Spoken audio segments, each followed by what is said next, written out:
চলেন আমার কলিজার ভাই ও বোনেরা, আপুরা, বন্ধুরা সবাই আমার সাথে আসেন, চলে আসেন, আমরা যাই ঘুরে আসি।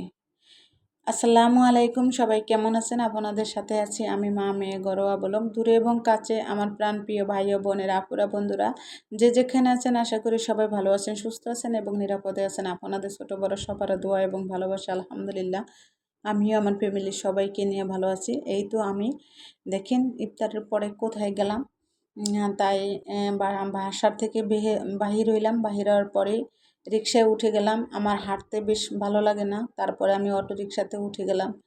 এই যে আমার বন্ধুরা আমার সাথেই থাকেন, থাকলে অবশ্যই দেখতে পারবেন কোথায় যাচ্ছে। এই যে এখন কাটা কাপড়ের দোকানে আসছে।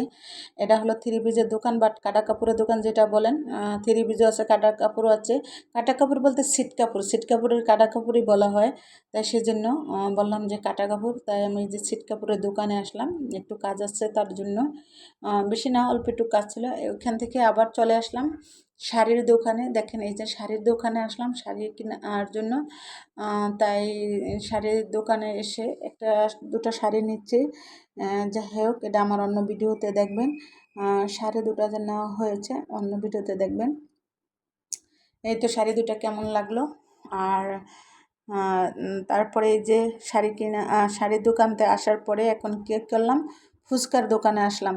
আসলে এই যে রমজান মাসে ঠিক সন্ধ্যার সময় তো ফুচকা খাওয়া হয় না, কিন্তু এখন রাত বাজে 10টার পরে আসলাম ফুচকার দোকানে। এসে তারপরে পার্সেল নিয়ে আসলাম। এই যে বাসায় চলে আসলাম। তা সবাই ভালো থাকবেন, সুস্থ থাকবেন, আল্লাহ হাফেজ।